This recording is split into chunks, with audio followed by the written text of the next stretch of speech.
the lead. 2 for 1. Triple down.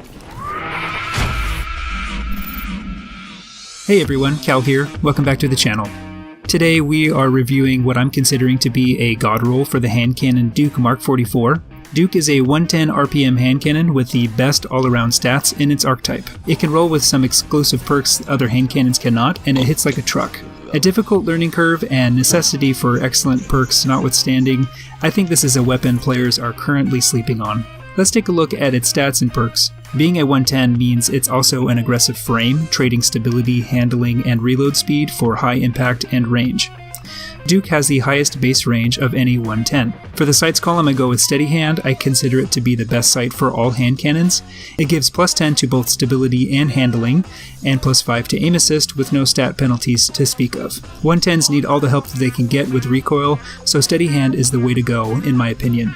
Skipping to the mag column, we have ricochet rounds. This is pretty well established by now in the community that ricochet is basically a mini rangefinder perk. It gives plus 5 range and plus 10 stability with a small increase to zoom magnification, pushing the damage fall off a bit further away from the user. Next are the two showstoppers, Rapid Hit and Kill Clip. Rapid Hit is a highly underrated perk that not a lot of people are talking about. It combines two good perks, Zen Moment and Outlaw, into one excellent perk. Rapid precision hits temporarily increase stability and reload speed. The key here is precision hits, not kills. Unlike Zen Moment, however, the bump to stability is immediate and very noticeable. After just 2 consecutive critical hits, your weapon will have virtually zero recoil. And though the reload bump is not quite as lightning fast as Outlaw, you can get a massive increase to reload speed in the same low amount of critical hits, which is more than enough to take advantage of Kill Clip.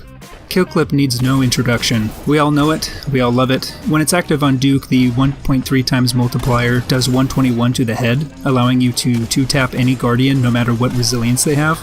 If you get this exact roll but with Rampage instead of Kill Clip, I'd consider that just as, if not better. If only because Rampage at 3 stacks gives a 1.6 times multiplier in PvE, not 1.3.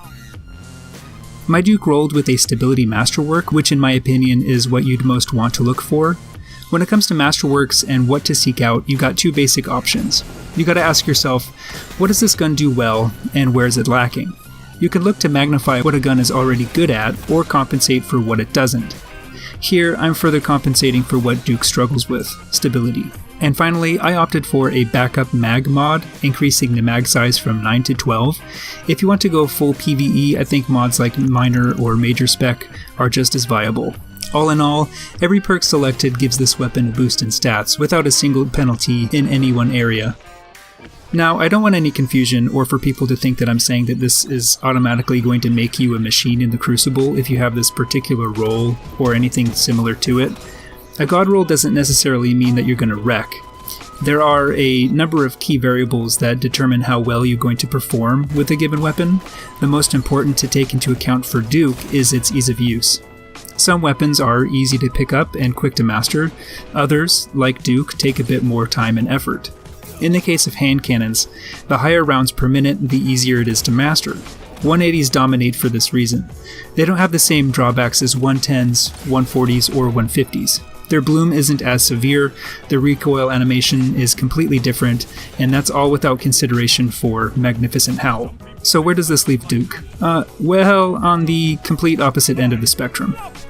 Using Duke effectively takes a bit of user input, finesse, and muscle memory. Here are 2 tips and tricks you can practice to improve your hand cannon shot. The first is what I'm going to call quick resetting. This is where you release your ADS button, L2 for us on PS4, and zoom back in immediately to reset the reticle. The trick going on here in the background is aim assist. As you ADS and zoom in, aim assist kicks in and helps push your reticle to a nearby target. It's how people are able to quickscope with snipers. When you're in the fray and you got opponents moving around constantly, you may find yourself losing sight of targets too often. Sometimes it helps to quick reset to keep a beat on them. It's also useful for hitting shots while airborne.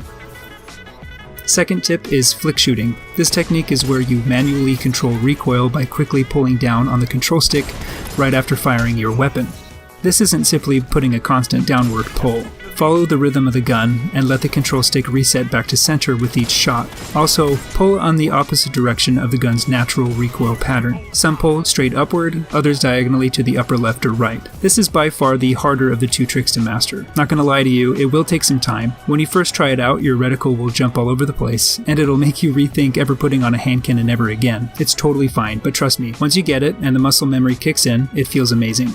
One of the best ways to practice this is to load up a patrol zone, pick a wall, and just start shooting at it and try to keep hitting the same general spot as best as you can.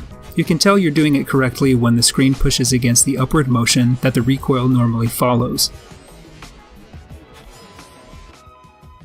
I'm not the best at fluke shooting out there, my buddy Noja is pretty darn good at it. That's whose footage you're seeing right now.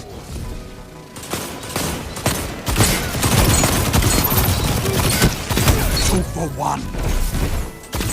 Yes! 3 down! Fantastic work! You're unstoppable! If you want to watch some others who have mastered it, I recommend checking out Lunar's channel on Twitch. I'll put links in the description. So what's my verdict on Duke? 110s are tough to recommend, but Duke with this roll makes it much easier to endorse.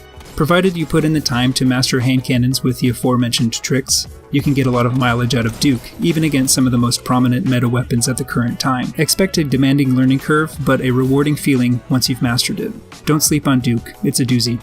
And that'll about do it for today's video. If you enjoyed it, do me a solid and hit the like and subscribe buttons. I'm eager to hear back from y'all on what you think of Duke. Do you love it? Do you hate it? What are your favorite hand cannons right now? Sound off in the comments down below. I do read most and try to respond to as many as I can. This has been Cal. Have a good one.